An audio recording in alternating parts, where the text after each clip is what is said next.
বিরতির পর স্বাগত।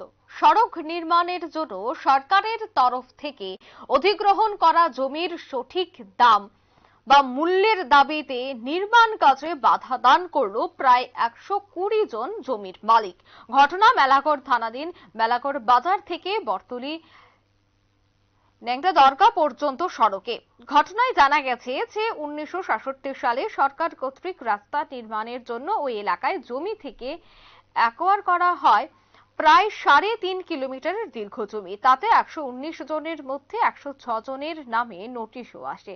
1969 সালে গেজেট নোটিফিকেশন বের হয়। তারপর জমির মালিকরা জমি দিয়ে দেয় সড়ক নির্মাণের জন্য, কিন্তু তাদের অভিমত 2018 সালে মহকুমা শাসক এবং অন্যান্য কর্তৃপক্ষের সঙ্গে আলাপ আলোচনার মাধ্যমে সড়ক প্রশস্ত করার জন্য আরো 2 ফুট করে জমি নেওয়া হয় মালিকদের কাছ থেকে। সিদ্ধান্ত হয় যে পুরনো টাকা এবং নতুন অধিগ্রহণ করা জমির টাকা মিলিয়ে একসঙ্গে দিয়ে দেওয়া হবে, কিন্তু তাদের অভিযোগ আজ অবধি সেই টাকা পায়নি মালিকরা। জমির মালিকরা ঐক্যবদ্ধভাবে আদালতের দ্বারস্থ হয়, কিন্তু আদালতেও কোনো প্রশ্নের জবাব পায়নি বলে অভিযোগ। তাই তারা আজ বিক্ষোভে সামিল হয়েছে। কি বলছেন তারা, শোনাবো। আমাদের এই জায়গাটা 1 আওয়ার করে নেওয়ার কথা ছিল, ল্যাংড়া দরকার টু সোনামুড়া টু মেলাঘর। খেতাবাড়ি বরদোয়াল মৌজা পর্যন্ত কম্পেনসেশন ক্ষতিপূরণের টাকা দিছে। যেই মাত্র মেলাঘরের মৌজা ঢুকলো 106 জনের ক্ষতিপূরণটা আজ দিব কাল দিব এরকম করে করে আমাদেরকে প্লট দেখাইয়া মানে গভর্নমেন্ট মানে জায়গাগুলো নিতে চাইতে আছে জোরপূর্বক ভাবে। এই পর্যন্ত 2018 থেকে এই পর্যন্ত 10টা নোটিশ করছে একের পর এক।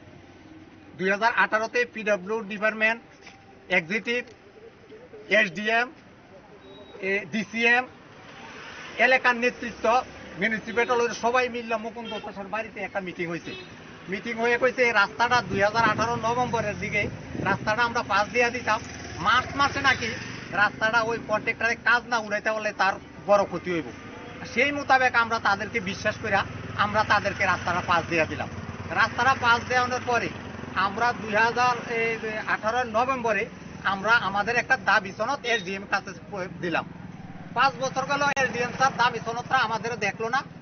পৌরসভার মাঝে মিটিং ডাকাইলো, মিটিং ডাকাবে কইতে আছে আমাদের যে দাবি সনদটা, আমাদের যে কম্পেনসেশনটা দেওয়ার কথা, এগুলা বলে ছোট ম্যাটার, ছোট বিষয়, তারা ছোট বিষয় দেখে না।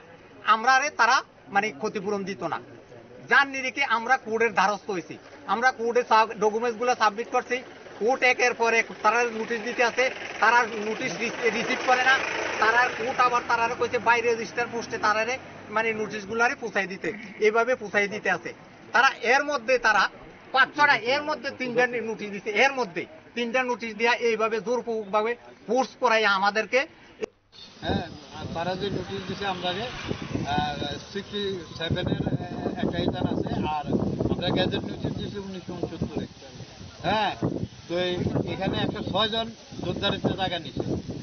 আমরা কোনো টাকা পাইছি না। টাকা পাইলে তারা দেখা আমরা লগে লগে। আপনারা শুনলেন আন্দোলনকারীদের বক্তব্য। মূলত এই ঘটনার খবর পেয়ে ছুটে আসেন মেলাঘর থানার ওসি দেবাশিস সাহা, মেলাঘর পৌর পরিষদের চিফ এক্সিকিউটিভ অনিমেষ দেবনাথ সহ অন্যান্যরা।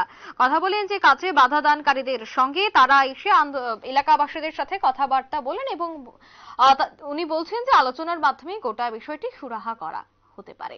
নিয়ে নিচ্ছে ছোট একটি বিজ্ঞাপন বিরতি, সঙ্গে থাকুন।